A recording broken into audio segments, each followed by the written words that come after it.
Wow, hari ini gue kedatangan musisi muda tanah air yang hampir semua lagunya jadi hits di Indonesia, bahkan mancanegara.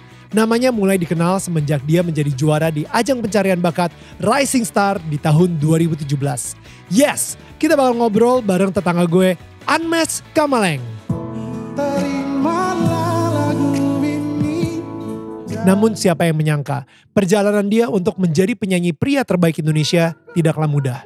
Setelah ditinggalkan oleh sang ayah pada tahun 2014, di tengah kesuksesannya, dia harus kehilangan kakak dan ibunya di tahun yang sama.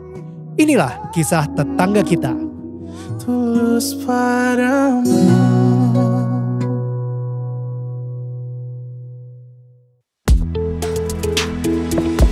Ini gua Daniel, tetangga kamu. Di sini gua akan ngobrol dengan tetangga gua tentang perjalanan hidup mereka dari kacamata spiritual di saat mereka mengalami situasi tidak pasti dan kekhawatiran, sampai bisa kembali bangkit menjadi orang yang lebih kuat dari sebelumnya. It's gonna be very exclusive and inspiring.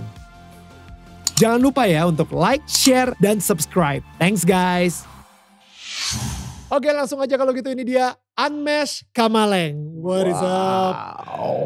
Mes. Akhirnya sampai sini. Ko Daniel sebentar, ini sebuah penantian panjang, karena ini mungkin sebuah wadah untuk sebuah tempat sharing yang sangat-sangat ya bisa didengar begitu banyak orang dan bisa menginspirasi banyak orang, dan semoga Anmes di sini juga bisa menginspirasi kalian yang nonton di sini. Amin. Mes, gue seneng banget juga actually akhirnya kita bisa, gue sebenarnya gue gak tahu kenapa ya, kayak ada masalah sama telekomunikasi kita ya. Gue WA lu sebenarnya dari kapan-kapan, cuman gak dibales, dan abis itu udah skip, gue lupa WA lu balik. Abis itu kemarin pas gue WA lu lagi, itu juga gak dibales kan. Gue ngerasa kayaknya gue dapet nomor teleponnya salah atau gimana. Jadi Kodali pernah WhatsApp Anmes, abis itu Anmes sempet bales, abis itu Kodali WhatsApp lagi, terus berikutnya WhatsApp lagi, kayak bisa dihitung jari lah WhatsAppnya. Iya. Tapi emang HP yang satu itu kan emang udah lama banget kan gak dipegang kan. Jadi emang ya. Kayaknya gue dapet nomor handphone itu juga dari awal-awal banget deh kayaknya. Ya. Awal-awal lo menang Rising Star gitu. Yep. But speaking of which. Sorry Kodali. Astaga. It's okay. And you know what? Ini sebuah kebanggaan banget Anmes bisa ada di sini. Waduh. Seriously, like it's an honor. Pemenangnya Rising Star, juara satunya di tahun 2017 saat itu ya. Yeah. Bisa duduk di sini juga gitu dan bisa sharing juga. It's a great honor, dan ini mematahkan juga sebuah kepercayaan yang mungkin lagi rame, katanya kutukan juara pertama. Aduh. Oleh beberapa orang yang tidak bijak ya, katanya dia berpegang banget sama Tuhan tapi kenapa percaya kutukan. Betul gitu kan. Sekali. Jadi itulah dia sekarang Anmes di sini sebagai orang yang berpegang terus sama Tuhan, dan lihatlah lo ada di mana sekarang ya kan. Gokil, Tuhan baik banget. Exactly. Speaking of Tuhan baik banget, kita juga sempat dengar banyak banget cerita-cerita masa kecilnya Anmes juga, dan mungkin harus ditinggalkan dan kehilangan orang tua dan lain-lain gitu. Tapi itu satu statement yang sebenarnya gak mudah diucapkan oleh Anmes sebenarnya. Tuhan itu baik banget gitu. You know, gue mungkin pengen ngegali banyak banget, tapi mungkin kita mulai dari origin story-nya dulu gitu ya. Dimana Anmes tuh lahir di Pulau Alor, ya kan, dan besar di Kupang bersama ayah, dimana Anmes sendiri juga bawa keyboard gitu, maksudnya dibonceng di motor sama ayah sambil bawa keyboard juga, itu untuk nyanyi keliling dan lain-lain gitu ya. Nah tapi sampai akhirnya ketika kamu umur 17 tahun ya, ayah itu meninggal dunia. Betul. So we gonna start from there. Itu dimana itu mungkin pertama kali banget kali Anmes kehilangan seseorang yang sangat penting di hidup Anmes. Boleh dibicarain gak tentang lebih dalam lagi sosok ayah ke Anmes itu seperti apa sih? Kalau sosok dia sih, dia kayak dia gak seperti bos, dia gak seperti pemimpin-pemimpin lain yang gimana ya, ngatur-ngatur banget. Cuman dia tuh asik, dia kayak teman gitu. Untuk budaya Timur itu enggak. Lain dia. Iya exactly. Kayak beda dia. Beda ya. Kalau Timur tuh terkenal dengan didikan orang tua yang agak keras. Betul. Habis itu dia nggak mau kalau ketika dia bilang A terus kita bilang kita ngaturnya ke B, itu dia benci banget tuh. Tapi kalau dia ini kayak benar-benar teman dan dia nganggap Unmesh tuh kayak partner dia untuk ya bisa hidupin 3 cewek kita. Maksudnya Unmesh satu-satunya cowok kan di keluarga kita. Terus akhirnya kita berdua tuh yang udah janjian, pokoknya apapun yang terjadi kita harus banggain mereka bertiga nih. Jadi kayak gokil banget gitu. Jadi kayak Unmesh tuh ngerasa kayak punya papa sekalian teman gitu. Jadi kita kemana-mana bareng, kita kerja bareng, dia ngasih tahu kalau ya mungkin suatu saat lu akan kayak gini. Gitu. Jadi apapun kerjaannya, kalau misalkan Ame kasih ngerasa nggak nyaman, kasih tahu ke papa gitu. Wow. Gitu. Kalau misalkan ada yang melebihi batas yang menurut Unmesh kayak ini nih mama nggak suka nih, kakak nggak suka atau Unmesh nggak suka, jadi kasih tahu aja ke dia. Nanti dia bakal nurut gitu.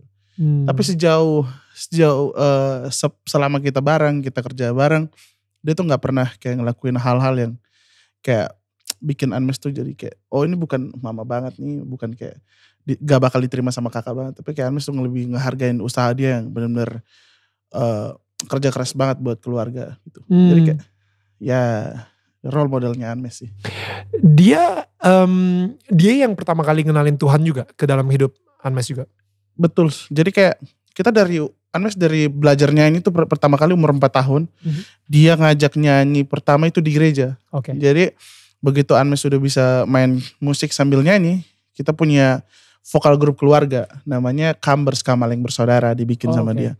Jadi setiap minggu tuh kita wajib nyanyi di gereja, kalau nggak nyanyi dimarahin sama dia. Bentar, Kambers tuh isinya siapa ya anggotanya? Papa, mama, Unmesh sama 2 kakak ceweknya Unmesh. Oh gitu? Iya kita semua. Bener-bener jadi berlima-limanya itu jadi nyanyi di gereja gitu ya? Iya. Kambers. Jadi dia selalu bilang kalau udah dikasih talenta sama Tuhan, jangan lupa ngembaliin lagi buat dia gitu. Jadi kayak setiap minggu kalau nggak nyanyi itu takut dimarahin dia gitu. Jadi kayak bukan berarti ketika kita takut dimarahin dia kita ngelakuin itu karena dia dipaksa sama dia, tapi kayak kita diyakinin sama dia bahwa talenta kita yang udah dikasih sama Tuhan itu benar-benar harus dikembaliin lagi sama Tuhan. Dan akhirnya kalau misalnya yang pas bawa keyboard itu sebenarnya untuk job-job nyanyi, ngamen di mana gitu atau gimana tuh? Kalau jobnya bawa keyboard tuh kan kita kebetulan apa hanya ke gereja saja? Enggak. Jadi setiap acara apapun itu, mau wedding, ada pesta. Di sana kan pesta ada kayak misalkan ulang tahun aja dibikin pesta kan. Sering banget. Iya. Jadi kayak apapun pestanya pasti kita langsung bawa keyboard. Dia bawa motor Unmesh dibonceng, pegang keyboardnya di belakang gitu. Gimana hari ini papa bawain lagu apa ya gitu, jalan gitu sampai di sana. Unmesh nungguin tuh di samping sampai udah selesai dia nyanyi, dia main keyboard.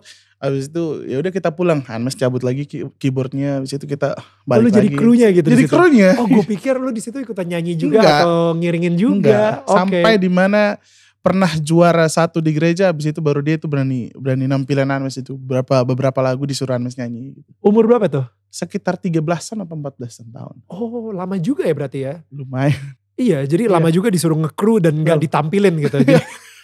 Parah, kru banget. di pinggir panggung aja gitu, padahal lu bisa nyanyi. Masih udah ada Kambers gitu kan.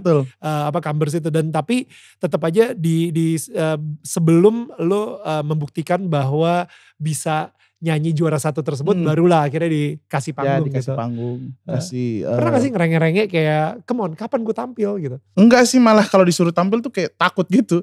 Karena mentalnya di gereja sama mentalnya di luar kan beda kan. Jadi begitu dipaksa nyanyi di depan banyak orang yang nonton banget, terus menunggu ke sesuatu yang something spesial gitu kan, jadi kayak aduh gugup banget, grogi banget.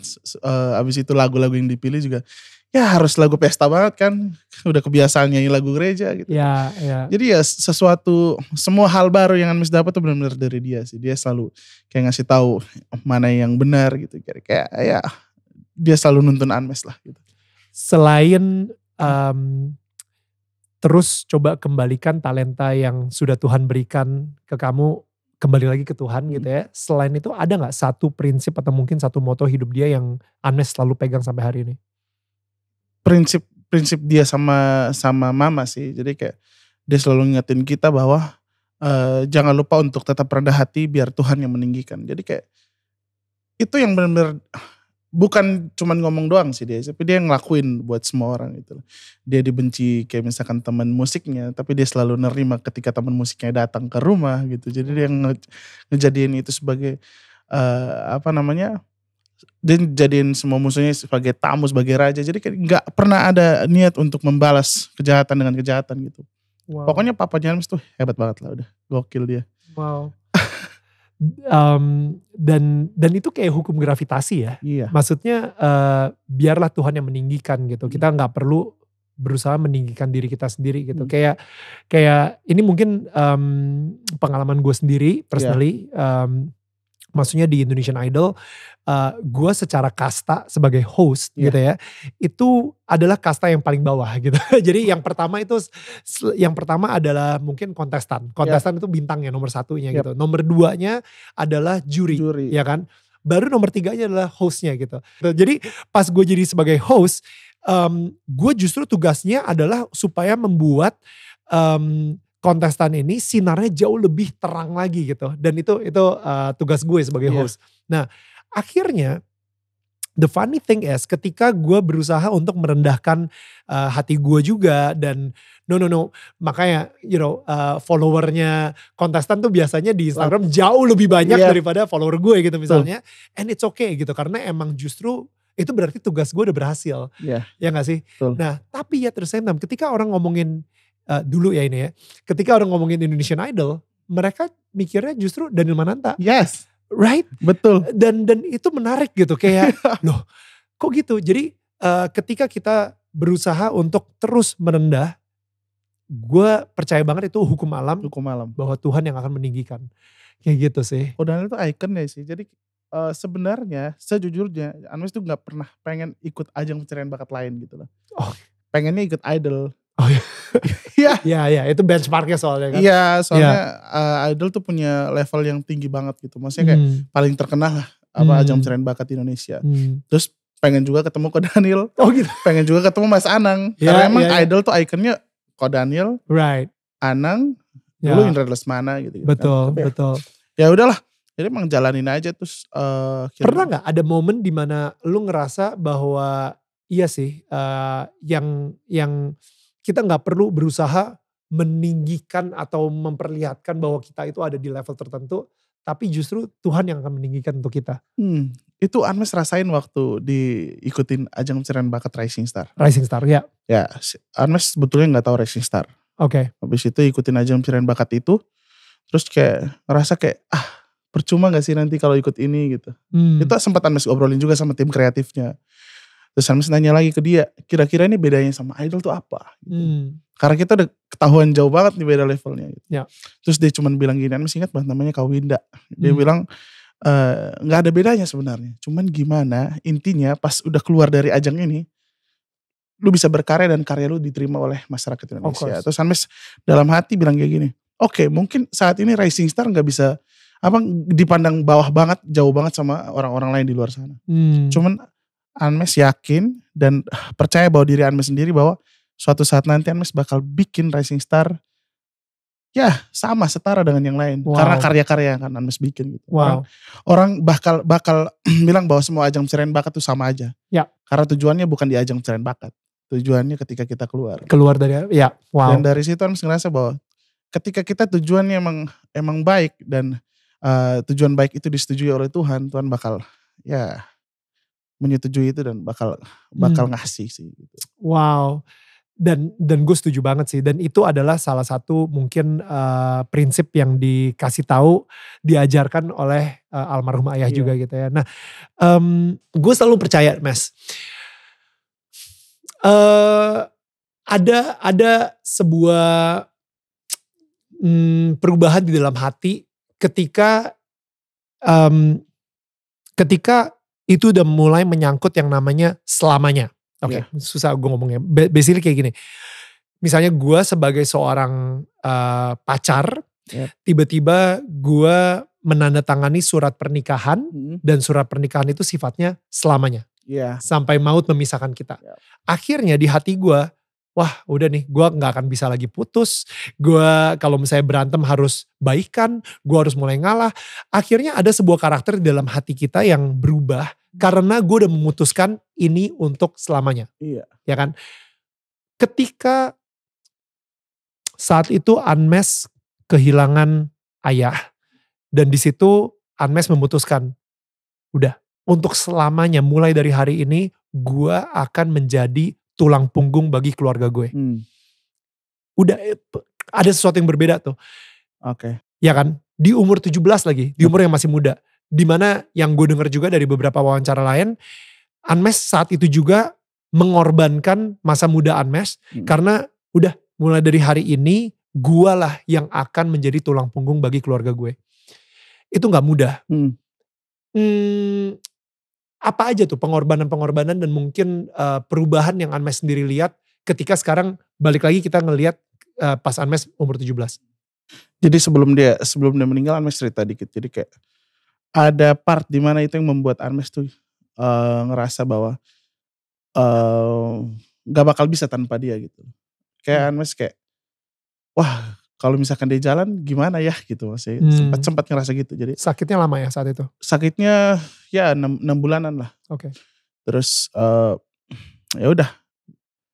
Selama dia sakit itu sekolahnya Anmes tuh emang kadang kayak kita tuh masuknya jam 7 pagi, Anmes masuknya kadang jam 9 gitu. Tapi tetap masuk. Jadi emang semua jobnya dia tuh udah mulai Anmes yang gantiin.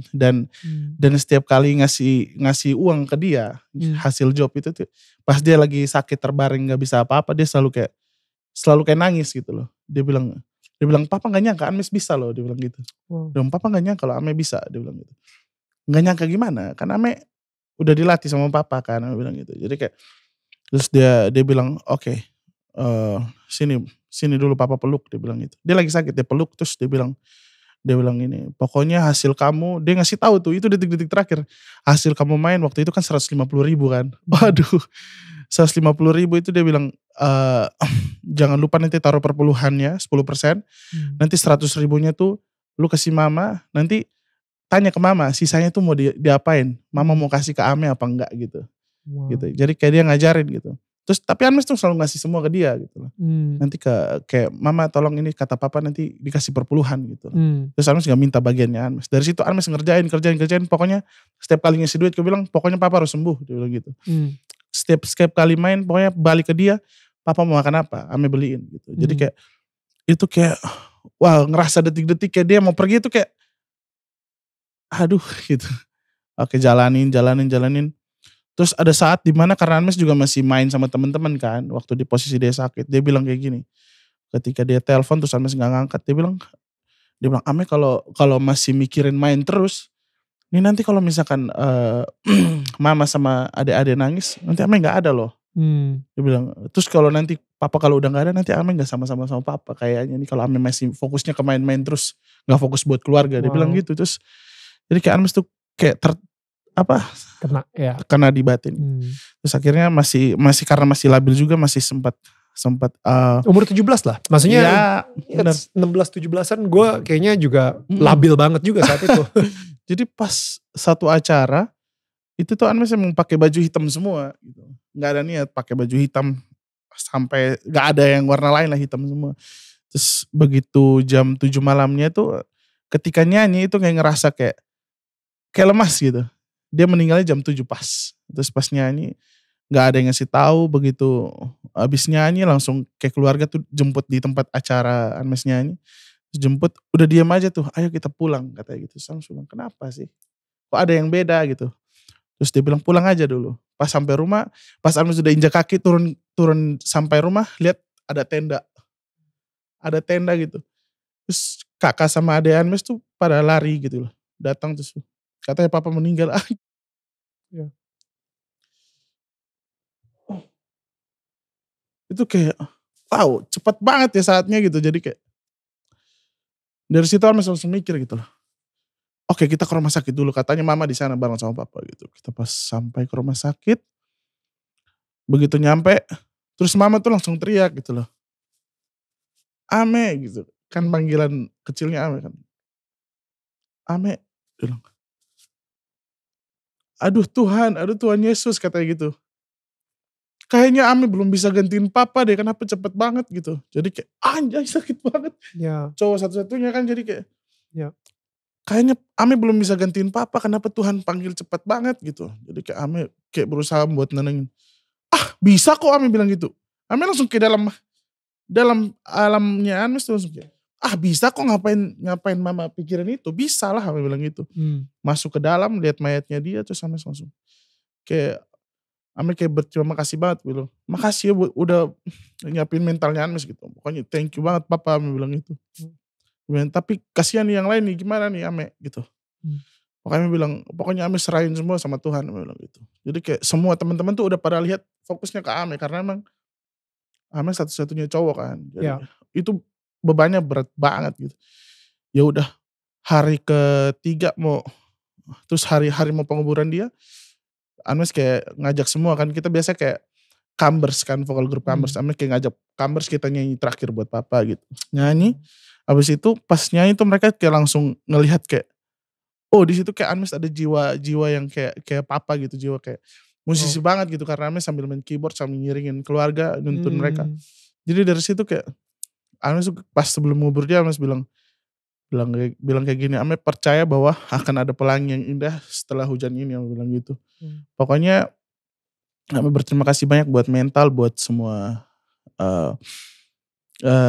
talenta yang sudah papa ajarin selama ini gitu. Emang walaupun dari Tuhan tapi kan lewat papa kan.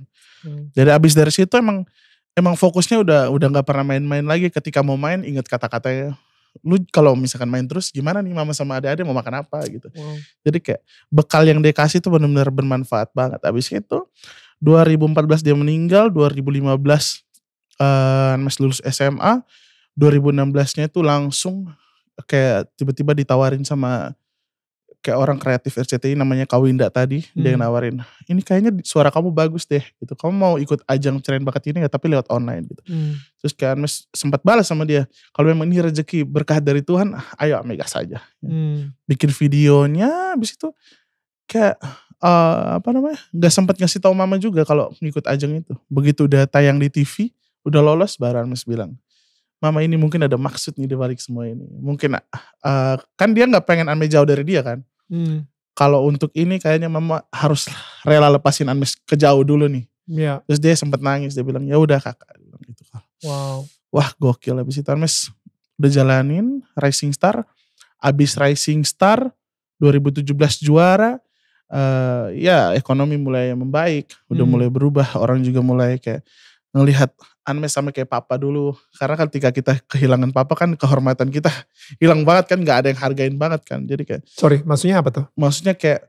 Di kampung atau? Di kampung, di keluarga gitu kayak misalkan ada kalau misalkan masih ada papa, itu apa-apa kayak kita tuh masih dilibatin gitu. Jadi kayak. Di kampung nih ya? Di kampung gitu, kayak masih dilibatin, masih dihargai kayak apa-apa tuh harus ada mereka lah gitu. Kepala keluarganya, iya. Ketika udah gak ada tuh kayak ya udahlah. Nggak ada papanya lagi gitu, maksudnya kayak daripada mungkin logikanya mungkin kayak mereka nggak menyusahin kita, tapi karena itu udah jadi kebiasaan dan kekeluargaan kita tuh kayak selalu pengen ada dan terlibat dalam segala hal, jadi mereka kayak lupain itu juga gitu. Jadi kayak abis itu tapi karena menang Rising Star lagi, akhirnya itu yang ya, membuat turning point di mana kita libatkan lagi keluarga Kamaleng gitu misalnya. Terus abis juara itu sempat nungguin lama juga kan untuk keluarin single pertama kan. Berapa lama itu ya? Berapa, dari Maret sampai Agustus ya, 4 bulan apa 5 bulanan. Nunggu lama banget. Jadi ya udah. Selama itu di mana? Di Jakarta atau udah gak balik ke Kupang dulu tuh udah tuh? Jadi dari manajemen bilang bahwa ya kalau mau fight di Jakarta biar gampang katanya gitu. Oke, mama juga nitip ke manajemen pokoknya tolong dijagain Amenya. Ya udah, Ame juga nurut banget pokoknya, nggak pernah bandel dan lain sebagainya. Jadi rilis tuh di bulan Agustus, lagunya judulnya Jangan Rubah Takdirku. Terus lagunya nggak begitu banyak dikenal. Nah, senjata musisi kan di karya kan. Pertama. Ya, single pertama itu kayak penentuan banget. Tapi gue justru pengen fokus balik lagi ketika Anme sempat bilang jangan khawatir, ada pelangi setelah pelangi yang indah setelah hujan. Ada pelangi yang indah setelah hujan ini gitu. Untuk seorang anak umur 16-17an bisa keluar dengan kata-kata bijak seperti itu gak gampang sih. Di saat situasi seperti itu gitu. Feeling gue itu bukan Unmesh yang bilang, itu mungkin Roh Kudus kali yang ya gak sih? Kayak itu nyanyi lagu apa by the way? Converse mempersembahkan. Pernah dengar lagu ini ya? Seperti pelangi sehabis hujan. Jadi terlintas aja gitu. Jadi wah kayak jalannya Unmesh banget gitu. Dan itu kata-kata yang keluar ke mama pun jadi bukan ya seperti yang Kodali bilang gak direncanain, tapi kayak ngelihat kalau misalkan Kodali ada di posisi itu pasti kayak pengen nguatin mereka, tapi nggak tahu nguatin dengan cara apa. Tapi tiba-tiba itu tuh keluar sendiri gitu. Mau gak mau gitu. Jadi lagu terakhir yang dibawakan oleh Converse itu adalah Pelangi Setelah Hujan itu. Pas penguburan dia tuh kita nyanyiin lagu ciptaan dia sendiri. Judulnya apa? Dia gak ada judulnya sih, cuman selalu tema lagu itu kita selalu bawain ketika kayak ada keluarga yang meninggal. Siapapun dia bikin lagu itu untuk kayak menghantar keluarga kita kalau ada yang meninggal gitu. Oh, oke. Jadi itu lagu dibikin pertama kali pas ya ada om lah meninggal. Dibikin judulnya tuh gak ada tapi liriknya tuh kayak selamat jalan, selamat berpisah gitu. Kayak itu pokoknya orang keluarganya sudah tahu banget lagu itu. Pas dia meninggal kita nyanyiin lagu itu buat dia. Wah. Wah itu kayaknya. Tapi maksudnya yang soal ngomongin balik lagi ke pelangi setelah hujan itu ya. Maksudnya pelangi itu kan sepertinya kayak kalau di gue ngobrol sama istri gue, kita percaya banget setiap kali kita ngelihat pelangi itu kayak Tuhan lagi mengingatkan lagi janji-janji Tuhan kepada kita.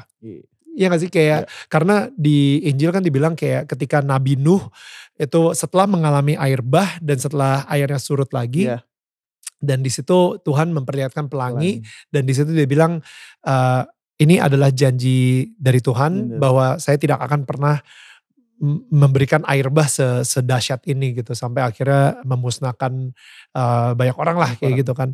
Nah jadi ketika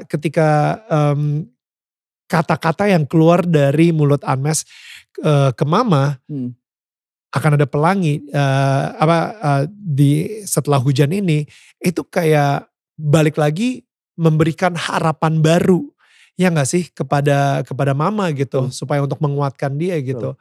Dan itu amazing banget sih. Kata-kata itu amazing banget sih. Iya sih, waktu Unmesh dengar pertama kali juga ya gak sempat kepikiran bahwa itu bakalan Unmesh ucapin juga gitu. Pernah tanya Tuhan gak? Kenapa papa sempet kayak marah gitu. Oke. Waktu lagi ngejagain kan kita di sana adatnya kayak ngejagain mayat gitu. Karena 3 hari 4 hari baru dikubur. Waktu lagi duduk terus liatin dia gitu. Terus kayak sempet nanya Tuhan gitu. Kayak maksudnya apa ya abis ini? Maksudnya kayak kenapa kok tiba-tiba maksudnya kenapa kok langsung diambil abis itu dengan posisi Unmesh yang masih umur segini gitu, masih fokus ke sekolah, masih fokus ke main. Terus abis itu apa sih nextnya gitu loh. Maksudnya Unmesh serahin ke Tuhan gitu tapi kayak marah gitu maksudnya kayak ya tau gak sih kayak gak terima masih gak terima, antara gak terima dan terima tuh kayak semuanya tuh kayak berkelahi di dalam situ, dalam hati. Jadi kayak mau nyalahin Tuhan juga waktu itu kayak gak bisa juga kan. Jadi kayak Unmesh juga kayak pas lihat dia juga ya terima aja deh. Tapi kayak semuanya gak terima gitu. Betul. Single pertama judulnya apa? Jangan Rubah Takdirku. Jangan Rubah Takdirku, dan itu ternyata gak semeledak itu. Setelah 4 bulan nungguin. Setelah 4 bulan nungguin dari menang Rising Star sampai akhirnya 4 bulan kemudian singlenya keluar. Tapi ternyata enggak. Then what happened? Jadi cuman waktu itu Unmesh sempat dengar tuh kayak mereka tahu lagunya tapi gak tahu Unmeshnya gitu. Oke. Sempat manggung di Padang terus tiba-tiba mereka Pas Unmesh Preston mau nyanyi lagu, ini single pertama saya judulnya Jangan Rubah Takdirku. Pas nyanyiin lagunya, pas endingnya, oh ini penyanyinya. Kadang-kadang mereka itu mulutnya itu suka to the point banget suka ya. jujur. Iya, semuanya gitu. Maksudnya orang Indonesia rata-rata itu, oh kamu yang nyanyi. Oh iya, gak tahu. Tapi saat itu, lu pernah gak sih ngerasa kalau ternyata lu baru aja mengorbankan beberapa bulan yang harusnya sama nyokap lah atau apa kayak gitu. Kayak ya sia-sia ternyata. Harusnya gue beneran ikutan Indonesian Idol. Gagal nih gue nih gitu. Single gue gak kemana-mana nih. Tapi untungnya doa dari mama kan. Dia selalu kayak ngingetin kakak, ingat tujuan awal kakak di sana ngapain gitu. Jadi kayak Unmesh selalu, walaupun lagu pertama gak begitu dikenal banyak orang Unmeshnya. Terus Unmesh tetap fokus untuk berkarya. Nah di 2017 akhir itu benar-benar Unmesh sudah kayak pasrah aja gitu apa yang mau terjadi di tahun depan. Yang penting tetap gaspol gitu. Nah, langsung tuh dari mulai awal tahun 2018 itu semua tuh kayak energinya tuh Unmesh masih dapat untuk terus berkarya, terus semangat di Jakarta. Tapi di bulan April tanggal berapa, 23, tanggal 23 terus Unmesh dengar kabar kakak pertamanya Unmesh meninggal. Itu kayak langsung ada di posisi Unmesh gak ada duit sama sekali, waktu itu gak ada job. Habis itu kayak Unmesh langsung telepon salah satu orang baik yang selalu bantuin Unmesh minjem duit di dia. Unmesh minjem duit 10 juta untuk biaya tiket sama biaya penguburannya dia. Unmesh bilang gitu. Kayak di situ kayak Unmesh kayak kayaknya abis ini pulang Kupang gitu. Pulang Kupang biar reguler lagi gitu loh. Biar reguler lagi maksudnya apa? Biar gak di Jakarta lagi kan. Karena emang gak ada penghasilan di Jakarta waktu itu. Jadi kayak daripada di Jakarta gak ada penghasilan, mending reguler di kafe abis balik itu. lagi bawa keyboard kemana-mana. Abis itu jadi organ tunggal untuk pernikahan di situ. Ada acara ulang tahun di situ. Oke. Jadi pas dia meninggal, itu kan mama juga udah mulai sakit-sakit kan. Unmesh tuh bawa mama ke Alor. Terus kebetulan kakak ini dia udah nikah. Dia udah tinggal di Alor, terus jauh dari mama. Terus pas dengar meninggal, Unmesh harus ke Kupang dulu, bawa keluarga, kita bareng lagi ke Alor. Ke Alor tuh kalau pakai pesawat 45 menit, tapi kalau pakai kapal ferry gitu tuh bisa sampai 16 jam karena beda pulau. 16 jam? 16 jam di laut. Sekarang udah 14 jam, tapi kalau waktu itu masih 16 jam. Beda harganya? Jauh banget.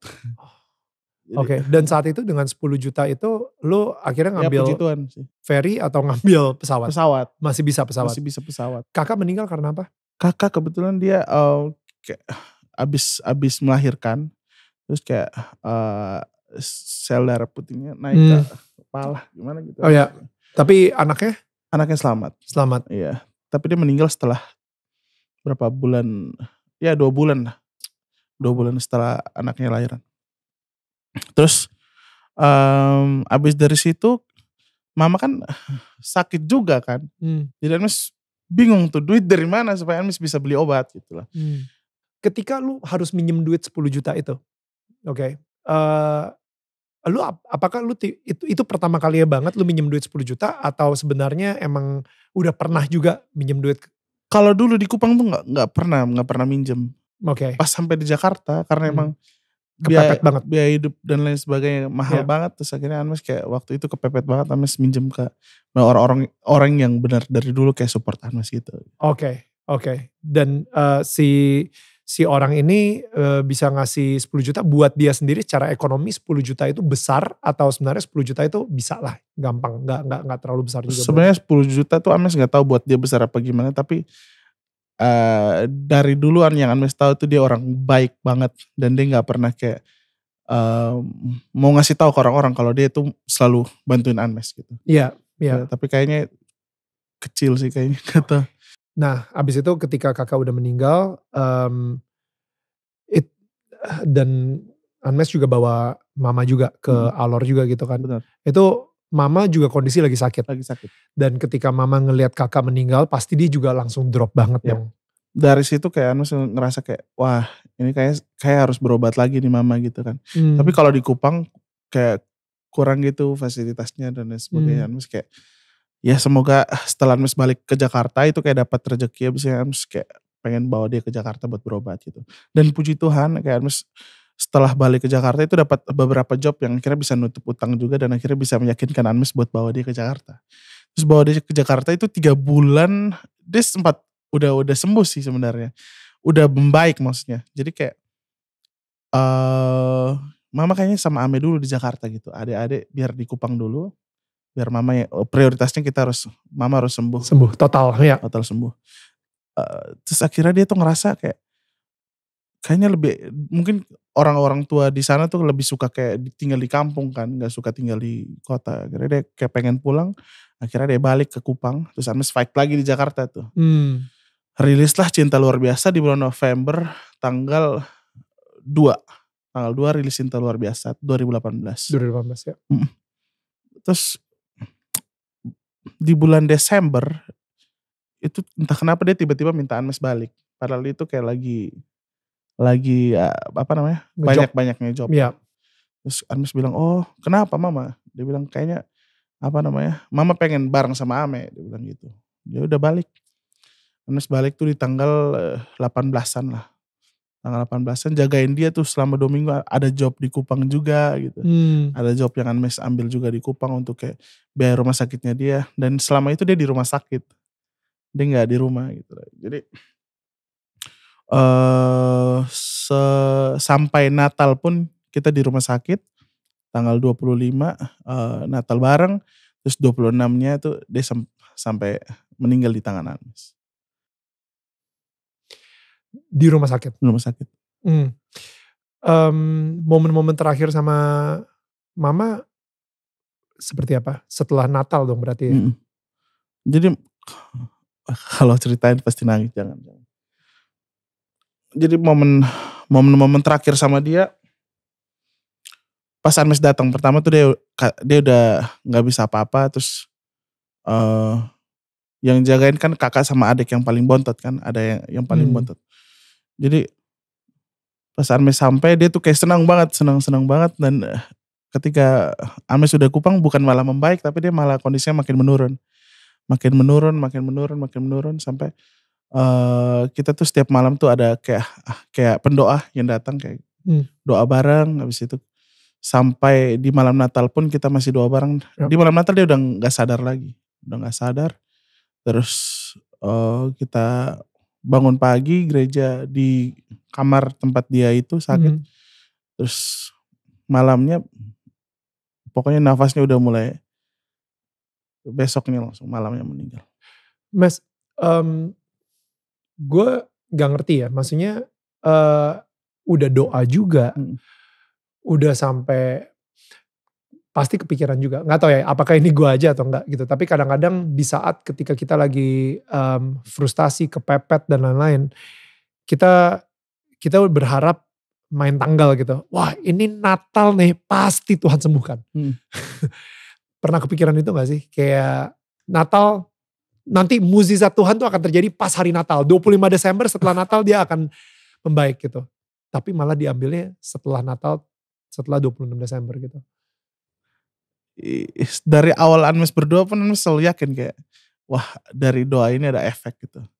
Nah jawaban Tuhan itu gak selalu seperti maunya kita gitu loh. Jadi kayak misalkan kita udah berdoa tapi kita mintanya A tapi Tuhan ngasihnya B. Ya kita manusia udah berbuat kalau misalkan udah bikin terus gak sesuai dengan mau kita harus kembali sadar bahwa itu tuh mungkin yang terbaik menurut Tuhan. Versi terbaik menurut kita itu gak yang terbaik menurut Tuhan gitu loh. Jadi apapun hasilnya ya harus terima aja gitu kalau menurut Anmes. Gak tahu ya. Gue adalah pertanyaan yang mungkin sering banget di dunia ini ditanyakan gitu ya. Why do bad things happen to good people? Kenapa hal-hal yang buruk datang ke orang-orang yang baik dan benar gitu kadang-kadang.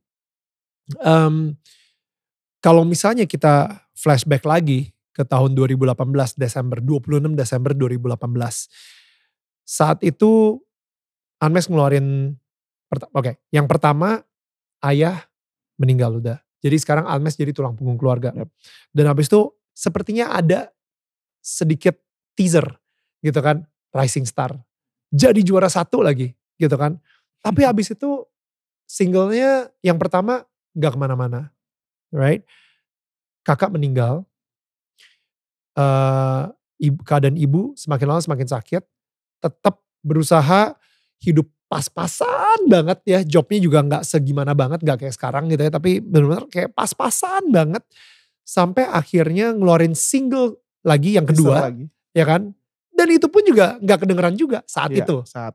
Benar. Ya kan? Bulan November dikeluarin, bulan Desember mama meninggal. Yep. Single itu baru meledak dan mungkin jadi turning point buat kehidupan Unmesh sekarang ini di bulan Februari.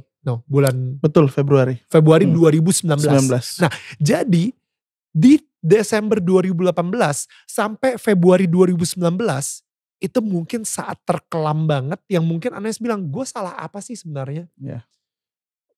Gue salah apa gitu. Gue dari kecil udah melayani di gereja, udah ngasih perpuluhan juga. Perpuluhan by the way itu setiap pendapatan yang kita dapatkan 10% kita berikan balik ke Tuhan gitu ya. Biasanya ke gereja. Yep. Nah, jadi gue udah setia di situ, gue udah setia melayani Tuhan, gue udah setia sekarang menjadi tulang punggung keluarga, gue udah setia dan gue udah benar-benar berusaha meninggikan Tuhan kemanapun gue pergi, seperti kayak di Rising Star misalnya seperti itu jadi sebuah kesaksian sendiri. Gue pengen tahu sih di Desember 2018 ketika mama meninggal sampai bulan Februari di mana itu sepertinya hopeless. Kayaknya gak ada harapan. Udah. Single kedua gue Cinta Luar Biasa. Ya gak ada yang denger. Bulan November sampai Desember tuh 1 bulan tuh lama loh. 30 hari. Lu ngeluarin single 30 hari. Gimana ya single gue ya. Itu lama. Iya. Lama banget. Tiap jam lu mikirin di radio gimana udah hits belumnya. Kok belum ada yang ngomongin. Di Instagram kok belum ada yang taruh hashtagnya. Belum ada yang nge-cover. Belum ada yang apa. Selama 1 bulan tuh bener-bener kayak gak ada apa-apa. Sampai akhirnya 2 bulan kemudian pun juga sepertinya gak ada apa-apa juga. You know, boleh gak kita fokus, kita benar-benar kasih lihat banget what happened di 26 Desember sampai bulan Februari. Itu apa yang terjadi dengan Unmesh saat itu. Jadi abis dari dia meninggal itu kayak kaki kanannya Unmesh tuh kayak patah gitu loh. Karena yang patah seperti patah atau benar-benar patah? Patah. Jadi kaki kanannya hilang gitu loh. Jadi Unmesh kayak pincang gitu loh. Karena harapannya Unmesh di Kupang itu kan mama jagain adik-adik gitu loh. Dan emang tujuan Unmesh juga bikin dia tuh jadi kayak bangga banget sama Unmesh. Pasti. Jadi begitu dia gak ada gitu kayak Unmesh kayak wah dua-duanya udah gak ada nih. Jadi kayak harapannya sebenarnya kan ke dia kan. Duanya mama juga udah pulang. Terus akhirnya Unmesh kayak aduh apa lagi nih. Jadi pas setelah dia pergi 5 hari setelah itu dia ulang tahun yang ke-48. 3 Januari. 31 Januari. 31 Desember. 31 Desember. 31 Desember, iya. Jadi dia ulang tahun itu kita masih kayak ngerayain walaupun dia udah gak ada. Jadi kayak oke, masuk Januari itu resolusinya Unmesh tuh banyak banget gitu. Jadi tetap masih bikin resolusi? Masih. Ini menarik banget ya. Maksudnya 31 Desember ke 1 Januari di mana baru 5 hari, belum nyampe seminggu ibu meninggal dan di saat seperti itu resolusi seperti apa? Gue kalau misalnya jadi lo, gue udah gak ada bikin resolusi.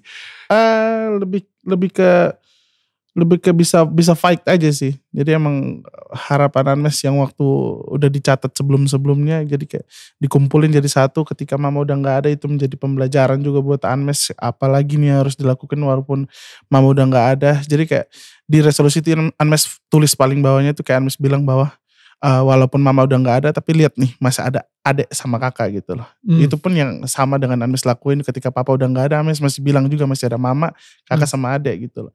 Jangan terlalu fokus ketika papa udah pulang, fokusnya ke papa. Fokus ke yang masih ada aja dulu gitu. gitu. Jadi kayak ketika resolusi itu Anmes bikin, Anmes fokusnya bukan ke mama lagi, Anmes fokusnya ke kakak sama adik. Tapi benar-benar selalu ngerasa bahwa mama tuh selalu ada dalam hati Anmes, yang hilang cuma raganya doang. Wow, wow.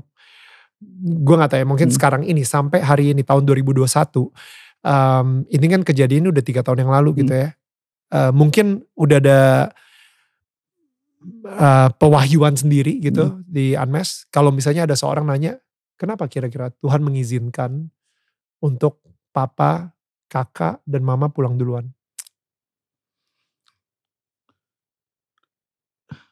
Itu juga belum tahu jawabannya sampai sekarang gitu. Dan Anmes juga cuman kayak selalu bersyukur, gini deh.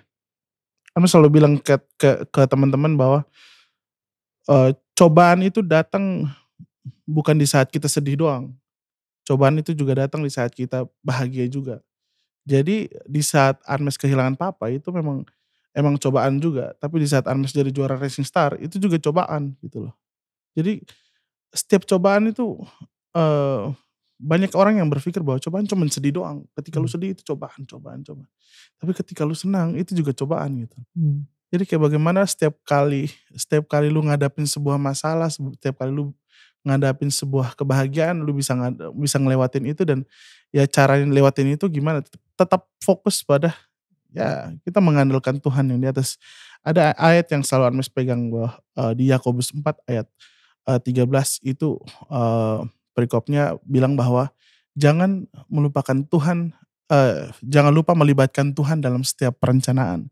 Wow. Jadi itu yang selalu Anmes pegang. Apapun yang Anmes mau ngelakuin, Anmes selalu ingat ayat itu, dan ya mungkin itu juga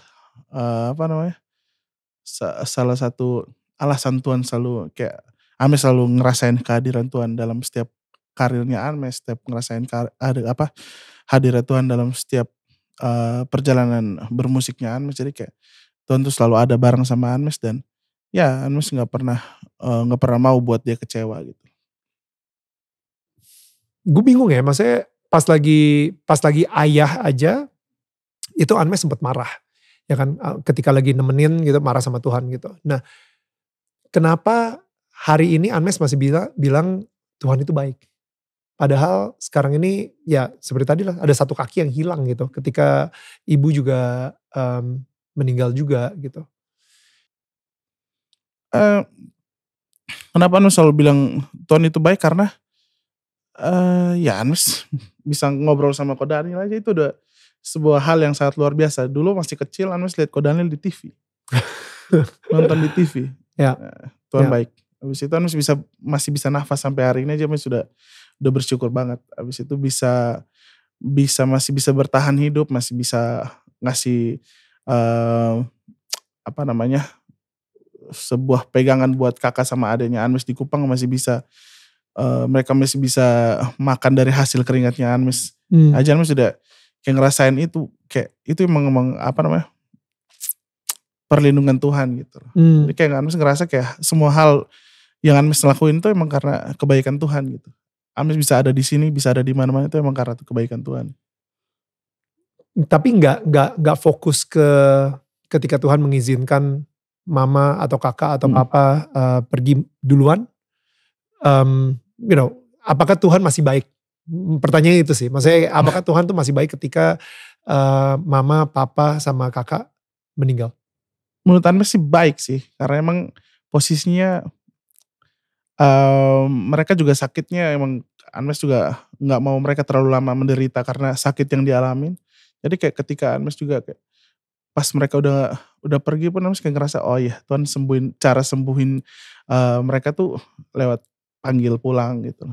Gak selamanya sembuh itu selalu kayak sembuh kita masih bisa hidup lagi gitu. Kayak, ya menerima itu memang hal yang berat ya, apalagi menerima kepergian orang yang kita sayang gitu. Menerima kayak hal-hal buruk datang pada hidup kita gitu kayak. Ya Anmes belajar buat menerima itu sih. That's beautiful. Karena gue nanya lumayan deep soal ini gitu, karena kita tahu banyak banget saudara-saudara kita yang sekarang ini lagi merasakan kehilangan juga gitu Mas. Dan Gue mungkin saat ini gak bisa berbicara dari gue sendiri, tapi dari pengalaman lu yang pernah kehilangan orang-orang yang begitu dekat banget dan lu sayang banget.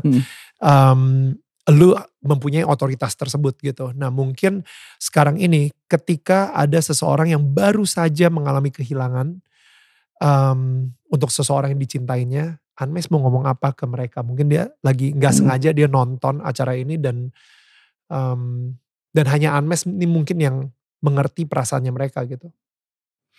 Pokoknya kalau misalkan kalian ngalamin kehilangan orang yang kalian sayang, kayak Anmes kehilangan mama, terus percaya aja gitu bahwa yang tadi Anmes bilang akan ada pelangi yang indah sehabis hujan. Jadi jangan terlalu berlarut dalam kesedihan karena nanti itu membuat kita lama gitu move on, survive-nya di kehidupan yang akan kita jalani gitu.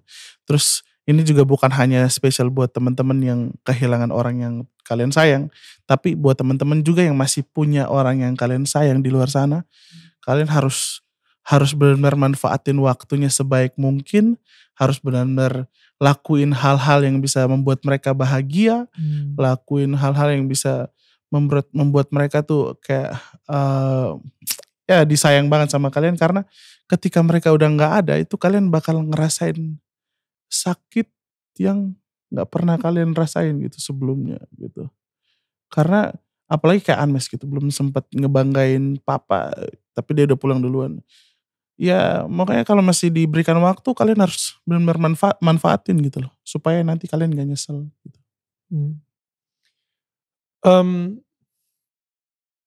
Gimana caranya lu bisa berdamai juga bahwa lu belum sempet sukses tuh ketika papa masih hidup. Lu juga mungkin ya mama udah sempat ngeliat ya, sempat menang Rising Star.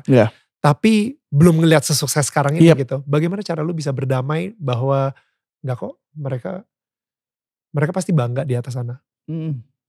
Cara berdamai ya mungkin Anmes kayak lebih bilang bahwa hidup tuh akan terus berlanjut, gak stuck di sini aja gitu loh. Kayak kekuatan Anmes ketika sampai bisa ngomong kayak gitu karena memang selalu masih ada yang disisain Tuhan gitu loh. Kayak contoh papa meninggal tapi masih ada mama, adik sama kakak. Ketika kakak meninggal masih ada yang lain gitu loh. Lebih fokus ke yang masih ada gitu. Jangan ketika orang yang kita sayang pergi, so akhirnya kayak masih ada beban ketika dia pergi kita belum bisa ngasih sesuatu ke dia. Jadinya kita stuck di situ. Hidup itu terus berlanjut. Hidup itu harus kita lewati apapun jalannya, sebaik dan buruk jalannya kita harus tetap jalanin gaspol terus. Jadi kayak jangan hanya fokus pada keterpurukan kita, tapi tetap jalani semuanya dengan ya semangat dan tujuan yang baik juga buat orang-orang yang masih ada di sekitar kita. Sebenarnya kalau di mata Anmes tuh Tuhan Yesus itu seperti apa sih? Karakter-karakter Tuhan Yesus itu seperti apa sih? Kalau di mata Anmes ya, Tuhan Yesus tuh seperti teman, bapak. Dia seperti bapak sih. Dia bapak yang selalu ada buat anaknya gitu. Dia nggak pernah nggak ada buat Anmes gitu loh. Jadi dia selalu tahu yang terbaik buat Anmes itu apa. Walaupun menurut Anmes pengennya A, tapi ketika dia kasihnya B, Anmes tahu bahwa itu yang terbaik dari Tuhan. Dia seperti papanya Anmes gitu lah. Jadi dia tahu yang terbaik buat Anmes itu yang kayak gimana. Dan Anmes harus tetap jangan pernah bandel gitu sama dia. Jangan pernah bandel aja gitu. Oke, jadi ketika balik lagi ya, sorry ya. Ini ketika Januari tahun 2018 itu adalah tahun yang baru. Anmes udah bikin resolusi tahun baru. Dan sampai bulan Februari dimana akhirnya lagu Cinta Luar Biasa meledak banget gitu kan. Nah di bulan Januari tersebut itu bagaimana sih caranya supaya Anmes tuh bisa terus berpegang sama Tuhan Padahal mama baru saya meninggal, kakak juga meninggal, dan ayah juga meninggal gitu. Jadi maksudnya kayak bagaimana cara terus bisa berpegang sama Tuhan dan benar-benar percaya banget kalau misalnya dia itu baik. Dan sampai akhirnya ya di bulan Februari baru kita bisa melihat lah ternyata harapan itu ada gitu. Makanya sepanjang setelah semua kesedihan itu Anmes lewatin, setiap hari tuh Anmes selalu jalani hari-hari sendiri kan. Jadi kayak di Jakarta juga bareng sama keluarga, cuman itu bukan keluarga yang dekat banget. Tapi itu ya sebuah tantangan buat Anmes gitu loh. Dan yang paling parah tuh ketika udah mikir adik sama kakak di Kupang gitu. Mereka hari ini gimana gitu. Karena emang kalau mau pulang pun sayang banget uangnya gitu. Ya. Terus akhirnya ya cara-caranya Anmes juga paling ya untuk menenangkan hati dan tetap bersabar bertahan di industri musik Indonesia di bulan itu ya tetap bikin-bikin lagu. Bukan, bertahan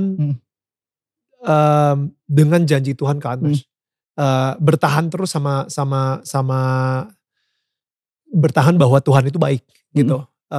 Bukan Tuhan yang menghukum, bukan Tuhan yang mencelakakan, bukan Tuhan yang akan bukan Tuhan yang manipulatif dan jahat lah kayak gitu. Maksudnya Tuhan yang benar-benar Tuhan yang memang mempunyai rancangan terbaik untuk hidup Anmes. Gimana caranya terus berpegang sama dia padahal Anmes saat itu lagi di tengah-tengah badai yang begitu luar biasa. Mungkin karena Anmes setiap minggu nggak pernah absen dari gereja ya. Jadi Anmes tuh setiap minggu tuh gereja di ada salah satu gereja di Bintaro juga, namanya GKI Maleo. Jadi Anmes selalu gereja di situ dan ya orang-orang di situ kayak yang teman dekatnya Anmes, om-omnya selalu doain juga, dan kayak dari situ juga Anmes yakin bahwa masih ada harapan nih untuk terus fight di sini. Jadi kayak selain itu juga Anmes selalu kayak berdoa bareng virtual sama kakak sama adik di Kupang. Jadi itu juga yang membuat Anmes lebih yakin lagi bahwa masih ada harapan, masih ada rancangan yang luar biasa yang Tuhan siapkan buat Anmes ke depannya. Dan ya mungkin karena itu juga Anmes tetap dia bertahan dan tetap fight untuk karir bermusiknya Anmes.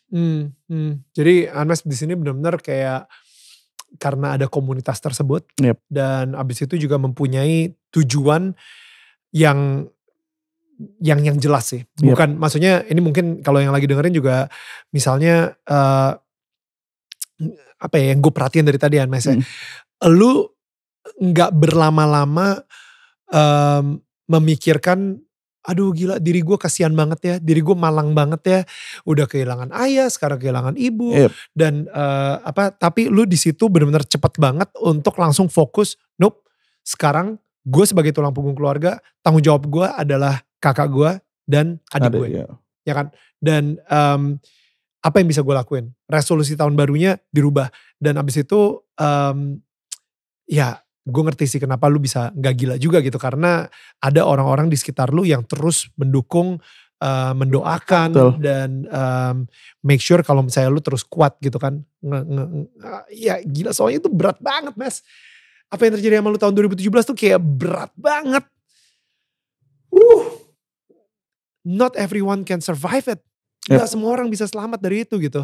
Tapi lu terus bertahan dan berpegang sama Tuhan gitu. Ya. Tapi kayak selalu kayak dalam diri Anmes tuh gak ngerasain bahwa kayak itu berat banget sih. Jadi kayak Anmes kayak oke, tetap fokus gitu. Fokus pada next apa lagi gitu yang harus Anmes ngelakuin, yang ketika Anmes lakuin tuh orang bisa ngerasain bahwa apa namanya, bahwa kebaikan Tuhan ada di setiap ya apapun yang Anmes lakuin gitu loh. It's amazing. Februari lagunya meledak. Ngira gak kalau lagunya meledak? Enggak.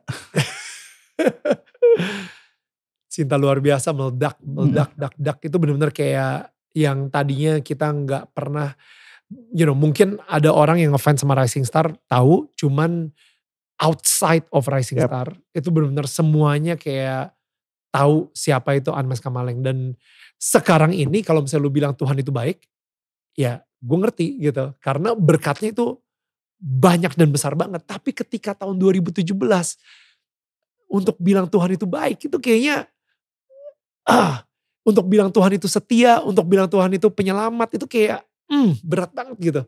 Dan itu yang gue menarik gitu, yang gue pengen pengen lebih dalamin lagi gitu. Dan Iya, ternyata lu bisa dikuatkan seperti itu. Menurut lu kekuatan itu datangnya dari mana? Doa sih kalau Anmes. Apalagi doa dari orang yang kita sayang. Gitu. Contohnya kayak waktu mama masih ada, doa dari dia gitu. Doa dari keluarga, doa dari adik Anmes yang paling bontot. Itu kayak itu menjadi sebuah kekuatan tersendiri buat Anmes. Setiap kali mau take vokal juga Anmes tuh merasa lebih yakin lagi atau kayak lebih percaya diri lagi kalau udah berdoa bareng sama adik Anmes gitu. Dia selalu kayak video call dan ya mari kita berdoa gitu. Udah berdoa, abis berdoa langsung udah take vokal gitu. Wow.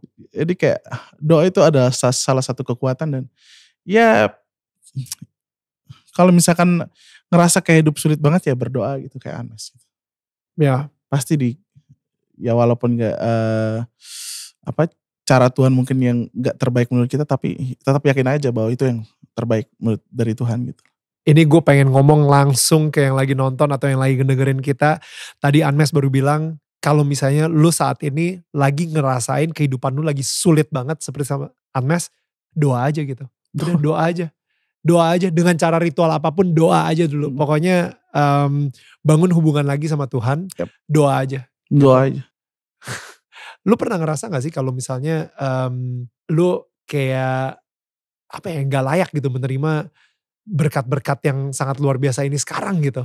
Dari cinta luar biasa sampai hari ini kayaknya berkat yang lu terima itu udah bener-bener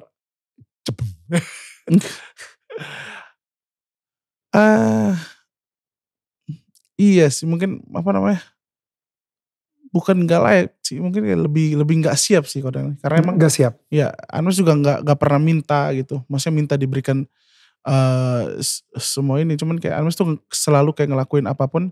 Anmes cuma bisa minta hasil yang terbaik gitu. Anmes cuma minta yang cukup gitu. Gak pernah minta lebih. Cuman ketika udah lihat dari semua kebaikan Tuhan setelah semuanya pergi itu kayak Anmes kayak ngerasa oh ini lebih dari yang Anmes minta gitu. Jadi kayak Anmes selalu ya bersyukur aja gitu. Itu kayak tetap ngelakuin semua hal sesuai dengan jalur yang bisa bikin Tuhan senang gitu. Jadi kayak gak pernah kayak ngerasa kayak terlena dengan apa yang Anmes dapat. Habis itu kayak akhirnya kayak membuat Anmes lupa diri gitu. Kayak lebih kayak udah yang cukup-cukup aja gitu lah. Maksudnya kayak sesuai porsinya. Anmes juga sempat bilang ke teman-teman juga kayak kita mau hadapin kayak misalkan sebuah masalah, baik itu masalah itu yang dalam bentuk bukan sedih ya.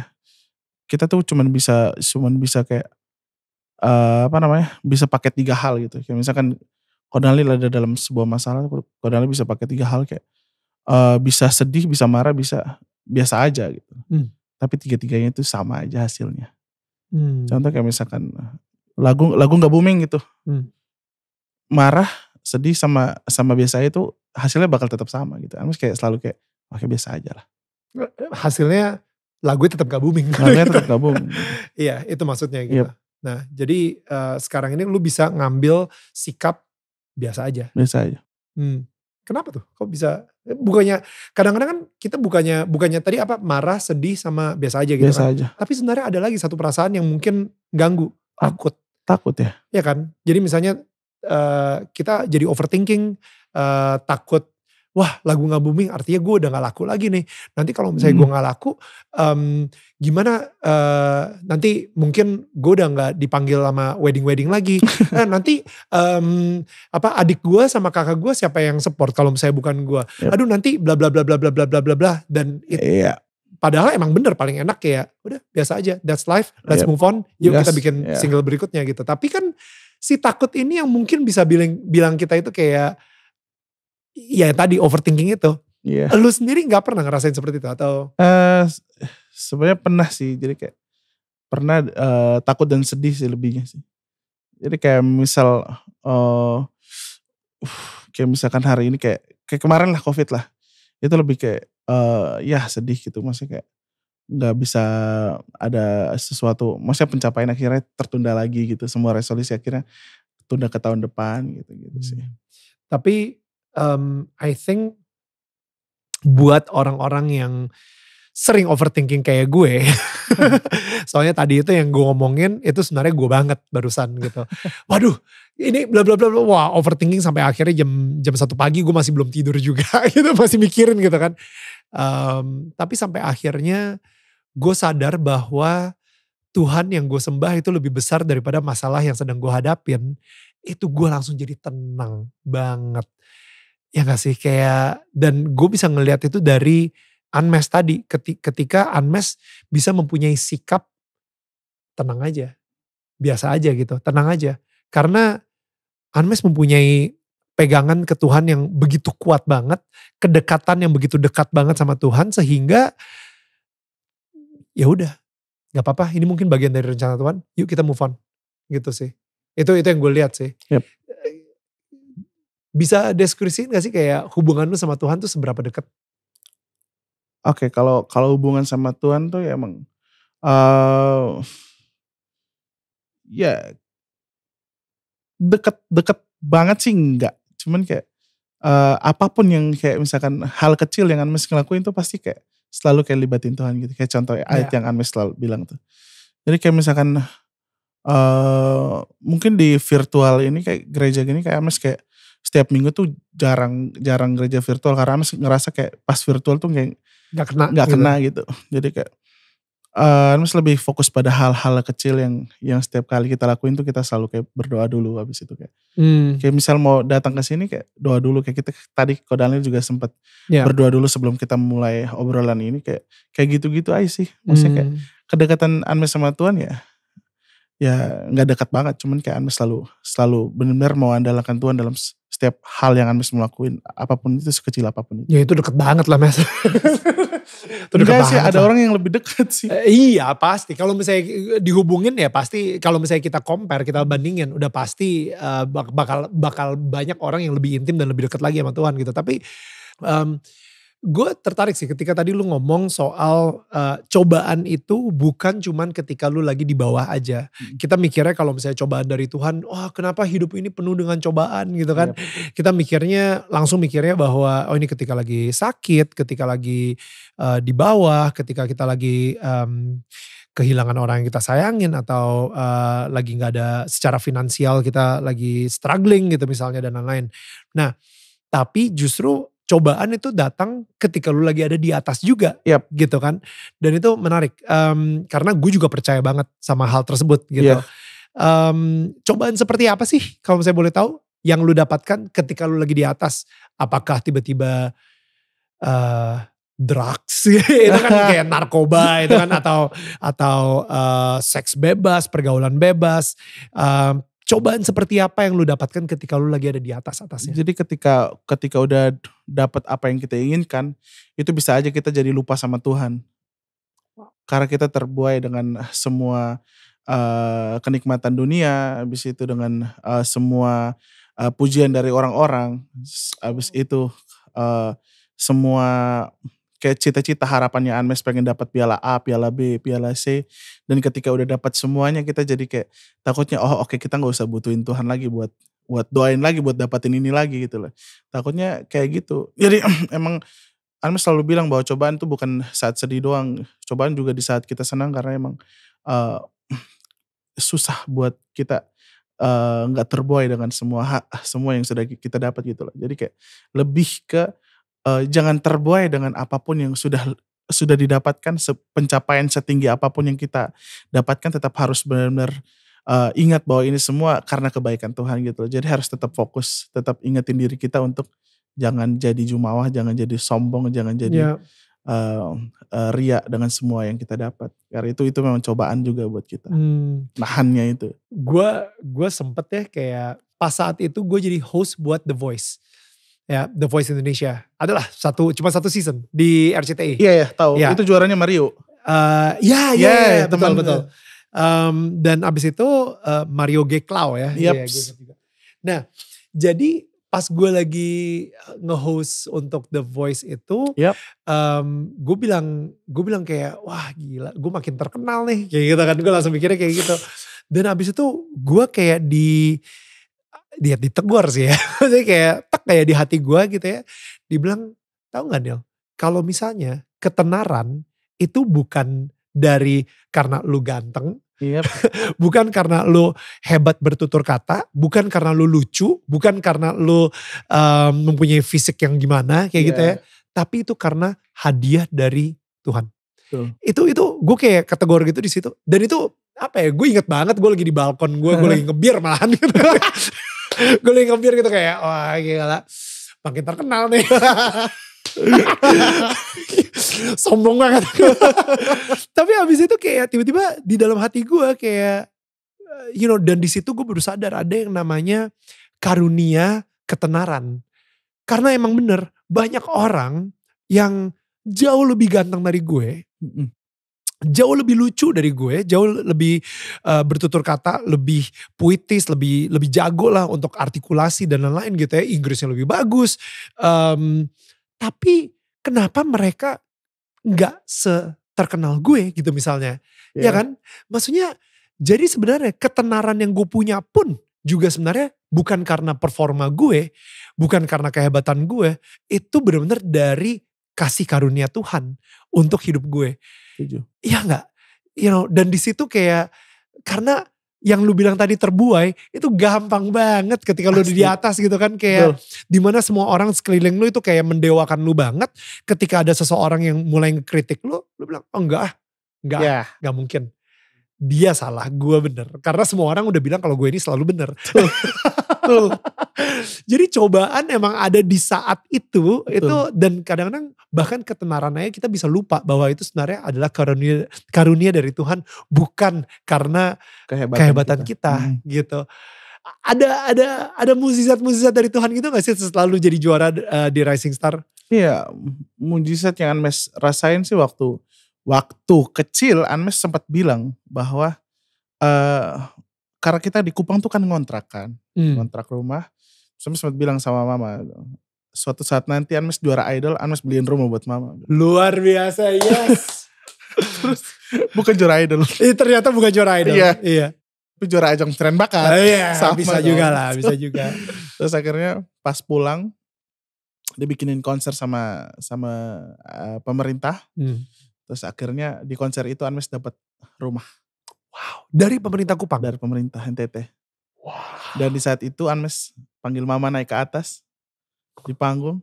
Dan Anmes langsung bilang, ini mimpi Anmes waktu kecil kabulin sama Tuhan. Aku bilang gitu. Wow. Jadi Anmes langsung bilang ini rumah buat mama yang Anmes janjiin dari kecil. Wow. Itu kayak secepat itu sih. Maksudnya kayak ketika kita udah yakin, kita fokus mengejar semua mimpi itu kayak keberhasilan terjadi. Ada yang bilang keberhasilan terjadi ketika persiapan bertemu dengan kesempatan. Jadi kalau kita udah siap, kita bertemu dengan kesempatan, keberhasilan pasti akan terjadi sih kayaknya. Setuju. Itu kayak cerita Daud ketika harus menghadapi Goliat. Ya kan? Yap, benar.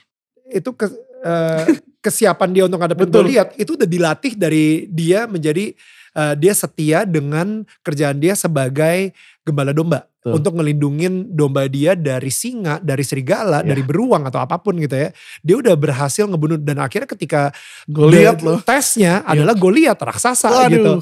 Ya kan? Dan itu yang gue dapat juga ketika gue 5 menit casting di ruangan MTV. 5 menit? Di ruangan MTV kan di casting. Itu cuma 5 menit kan. Abis itu next kayak gitu. Tapi persiapan gue untuk menuju di ruangan MTV itu ternyata 3 tahun. Dan mungkin yang Anmes rasain juga sama. Dan mungkin apapun yang saat ini kalian yang lagi nonton lagi sekarang ini ngerasa gila ya. Gue selama ini kayak cuman ini. Kapan ya waktunya buat gue untuk breakthrough? Kapan waktunya gue bahasa kerennya meletek? Kapan akhirnya kayak yes turning point gue itu kapan gitu. Tapi ya menurut gue ketika lu setia dengan apa yang dikasih dipercayakan kecil gitu ya bentuknya gitu ya, kayaknya ini lu lakuin terus dan akhirnya ada satu kesempatan dan itu datangnya mungkin cuma cepet banget dan mungkin cuma 5 menit tapi Gak ada lagi satu orang pun yang bisa ngelakuin hal tersebut kecuali lo. Gitu. Asik. Iya gak sih? Dan disitulah dalam 5 menit itu lo membuktikan bahwa lo udah setia dengan hal kecil yang dipercayakan. Dan ketika hal besar itu datang mungkin kesempatannya cuma cepet banget. Dan disitu lo akan meletek. Meletek, aduh bahasanya. Gue gak tahu ya breakthrough bahasa Indonesia itu apa sih? Iya gak tahu juga. Mekar, sama aja. Sama aja. Anyway, Mes, gue mau tahu ya, di bulan Januari 2019, mungkin itu saat-saat paling kelam gitu ya. Dimana sepertinya gak ada harapan lagi, dan mungkin saat itu Anmes juga ngerasanya ya udahlah gue jadi ngejob apa bilangnya reguler di Kupang lagi, ya kan, kayak single gue ya nggak gigit lah di industri musik Indonesia. Ada nggak sih satu lagu yang di situ yang terus membuat Anmes kuat, memberikan harapan terus? Ya, Anmes selalu nyanyiin waktu itu kayak ada yang baru rilis lagu dari NDC itu, dia rilis Waktu Tuhan Pasti Yang Terbaik. Jadi judulnya Waktu Tuhan tuh Anmes kayak selalu kayak, dari lagu itu Anmes punya pengharapan tersendiri bahwa tetap fight aja dulu, waktu Tuhan tuh pasti yang terbaik. Jadi refnya ya, waktu Tuhan pasti yang terbaik, walau kadang tak mudah dimengerti. Kayak gitulah lagunya. Sama ada satu lagu lagi yang itu memang Anmes tuh udah kayak lebih gampang dikuatkan, kayak dari sebuah lirik lagu, dari sebuah kata-kata di buku mungkin atau dan lain sebagainya. Jadi kayak mungkin itu lebih masuk ke Ame ya gitu. Jadi ada salah satu lagu juga judulnya Jangan Pernah Menyerah, dan itu Anmes nyanyiin juga waktu pemakaman mama gitu. Jadi dia di lirik lagu itu tuh dia bilang begini, Tuhan tak pernah janji langit selalu biru. Tuhan tak pernah janji jalan selalu rata. Dia selalu berjanji bahwa dia selalu menyertai gitu. Jadi memang lirik-lirik lagu dari orang-orang hebat yang membuat lagu itu juga salah satu cara memberkati banyak orang atau menguatkan orang-orang yang memang di saat itu memang membutuhkan penguatan gitu loh. Dan kita kembali lagi ke kata-kata almarhum Papa juga, dimana jangan sampai kamu menyia-nyiakan talenta yang Tuhan pernah berikan ke kamu, yang Tuhan berikan ke kamu, kita kasih balik. Kita kembalikan ke Tuhan. Sekarang ini Anmes sendiri udah tahu belum kayak apa sih tujuan Tuhan memberikan Anmes suara yang begitu indah gitu? Kalau Anmes sih percaya bahwa tujuan dia ngasih Anmes talenta lewat suara yang indah, ya puji Tuhan, dia pasti punya misi khusus lah gitu lah. Kayak dia pengen bahwa kita nyampein atau bernyanyi untuk memberkati banyak orang gitu lah. Kayak contohnya kalau Anmes nyanyi di gereja tuh, Anmes selalu lihat kembali tuh kayak ada video-video Anmes kayak ngelihat ekspresi-ekspresi orang gitu ketika Anmes nyanyi lagu rohani, kayak banyak yang nangis ya gitu. Kayak orang, ya Anmes kayak semoga ini cara yang benar gitu untuk menggunakan talenta ini gitu lah. Kayak ketika nyanyi orang tersentuh, contohnya ketika bikin lirik lagu nyanyiin orang tuh sampai tersentuh tuh kayak, ya semoga ini jalan yang betul, dan semoga ini adalah cara terbaik Anmes menggunakan talenta untuk memuji nama Tuhan atau mengembalikan talenta kepada Tuhan gitu. Kayak Anmes juga walaupun sekarang belum rilis lagu rohani pun, tapi ketika Anmes nyanyi lagu rohani kayak ngeliat ekspresi orang ketika Anmes nyanyi itu kayak, wah puji Tuhan banget gitu. Ada aja yang bikin Anmes tuh kayak tersentuh gitu. As a closing, gue mau ngasih sedikit kayak kekuatan buat lu sendiri gitu ya. Gue gak tahu kalau misalnya lu familiar dengan cerita ini atau enggak, tapi raja pertamanya Israel yaitu Raja Saul. Ya kan, dan habis itu Raja Saul itu sering banget dia mendapatkan anxiety, stress, wah kayak dibilangnya spirit of apa gitu, anxiety lah gitu ya. Pokoknya sering depresi, sering ngerasa takut, sering marah mendadak dan lain-lain gitu.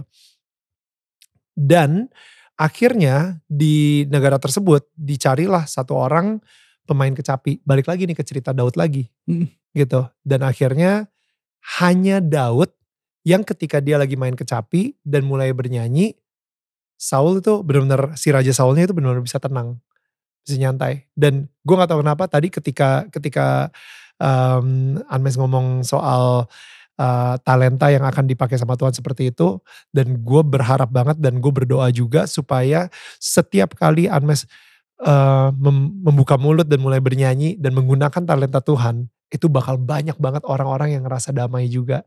Mereka akan melupakan takutnya mereka akan hidup ini, kekhawatiran mereka, anxiety, depresi dan lain-lain. Mereka bisa semacam kayak ngerasain juga Tuhan sedang menyertai mereka melalui suara dari Anmes juga gitu. Amen.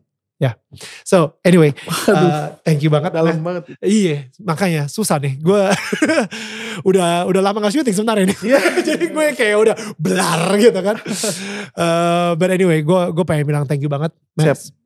Udah datang ke Daniel Tentang Kamu. Mas juga terima kasih banyak udah diundang di sini. Udah lama banget pengen sharing di sini. Thank you. Kalau misalkan hari ini sharingnya kurang tapi ya niat kita emang, niat Anmes sendiri pribadi pengen ya semampu Anmes bisa menguatkan lewat caranya Anmes sendiri. Tapi emang kalau ada yang kurang, maafin. Ini lebih dari yang gue bayangin kok. So thank you so much. Ini jauh lebih powerful dari yang gue bayangin juga. So thank you banget Mas. Dan gue juga bersyukur banget ya atas cerita hidup lu juga gitu. Dan sekarang ini bagaimana Tuhan benar-benar bekerja banget secara nyata di hidup lu.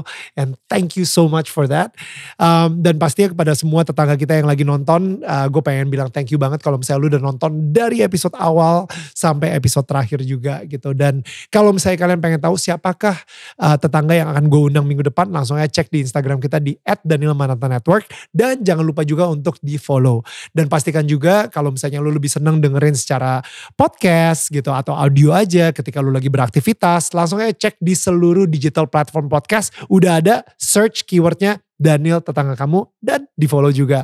And of course jangan lupa untuk subscribe, nyalakan tombol lonceng atau belnya untuk mendapatkan notifikasi setiap kali kita upload video atau konten baru. Dan pastinya jangan lupa untuk di share juga.